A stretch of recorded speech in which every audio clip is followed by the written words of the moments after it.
Bonjour, voici la vidéo qui va nous permettre de comprendre comment compléter un tableau de proportionnalité en suivant plusieurs méthodes, dont une que je vais recommander particulièrement. Alors, sur un premier exemple, nous allons donc nous mettre directement dans une situation de proportionnalité et nous allons au marché. Au marché, nous allons acheter des bananes et les bananes ici sont vendues 1,50 €, 1,50 € le kilo. Ceci signifie que pour 1 kilo, on va payer 1,50 € le kilo. Ça veut dire qu'on a le prix pour 1 kilo. C'est très intéressant d'avoir le prix de l'unité pour 1 kilo puisque ceci va nous donner le coefficient de proportionnalité. On en reparlera tout à l'heure. Donc nous devons compléter alors le tableau de proportionnalité suivant. Donc ici, on va mettre sur la première ligne la première grandeur qui est la masse de bananes que nous allons acheter en kilos. Et sur la deuxième ligne, le prix que nous allons payer en euros. Alors, je vais essayer tout d'abord, avec des couleurs, de vous donner 3 méthodes. Donc la première méthode, c'est celle que je vais préconiser la plupart du temps, c'est la méthode qui utilise le coefficient de proportionnalité. Donc nous allons nous mettre en bleu pour utiliser cette méthode. Alors évidemment, si je ne le fais pas, ça ne va pas marcher. Donc je prends le bleu. Et ici, je vous disais, le fait d'avoir le prix pour 1 kg, ceci nous donne le coefficient de proportionnalité puisqu'il suffit pour aller de la première ligne à la deuxième ligne, de multiplier par 1,5. Une fois 1,5, c'est 1,5 et du coup, nous pouvons mettre, comme d'habitude, le coefficient de proportionnalité sur le côté du tableau qui va nous permettre de passer de la première ligne à la deuxième ligne. Je n'ai qu'à multiplier par 1,5. Ainsi, pour trouver le prix de 5 kg, je pourrais multiplier par 1,5, ce qui me donnerait 7,50 €.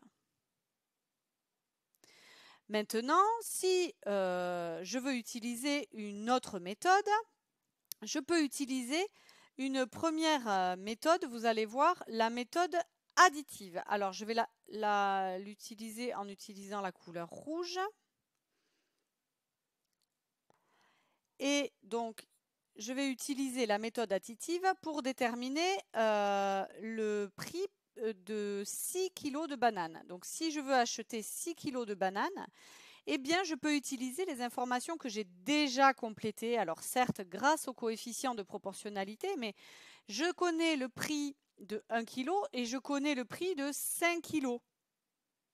J'ai déjà plusieurs informations dans mon tableau et je remarque bien, que si j'additionne 1 et 5, 1 kg plus 5 kg, ça va bien me donner 6 kg de bananes. Du coup, pour connaître le prix de 6 kg de bananes, il me suffira d'additionner 1,5 avec 7,5, ce qui me donne 9 € pour 6 kg de bananes. C'est ce qu'on appelle une méthode additive puisque je me sers de deux informations que je vais additionner pour obtenir le prix des bananes. La troisième méthode, c'est ce qu'on appelle la méthode multiplicative. C'est une méthode qui est pratique à utiliser, que vous utiliserez souvent. Je vais la dessiner en vert. Cette méthode, donc, c'est ce qu'on appelle la méthode multiplicative. Pourquoi? Parce que par exemple, pour déterminer le prix de 10 kg de pommes de terre, je sais que pour aller de 1 à 10, je multiplie par 10. Donc, si j'achète 10 fois plus de bananes, 10 kg de bananes, c'est 10 fois plus que 1 kg de bananes, je vais payer 10 fois plus cher, c'est-à-dire 15 €. 1,5 multiplié par 10 est bien égal à 15 €. En réalité, de ces trois méthodes, il n'y en a pas une préférée. Il va falloir essayer de réfléchir à laquelle est la plus adaptée et la plus facile pour vous. Il n'est pas toujours possible d'utiliser la méthode additive. Il peut être parfois compliqué d'utiliser la méthode multiplicative. La méthode qui utilise le coefficient de proportionnalité est toujours la plus efficace. Pourquoi? Parce que quel que soit le nombre que l'on mette dans le tableau, on pourra toujours déterminer le prix en fonction de ce nombre-là, grâce au coefficient que j'écris ici, coef, pour trouver le prix. Pour finir de compléter ce tableau, si je veux acheter 0,5 kg de bananes, je peux très bien utiliser le fait que 0,5 est la moitié de 1. Et dans ce cas-là, je vais payer la moitié du prix de 1 kg de bananes. Mais ici, je vais préférer utiliser le coefficient de proportionnalité en faisant 0,5 multiplié par 1,5 sur ma calculatrice, ce qui me donne 0,75 €. J'ai toujours plusieurs possibilités. Enfin, pas toujours.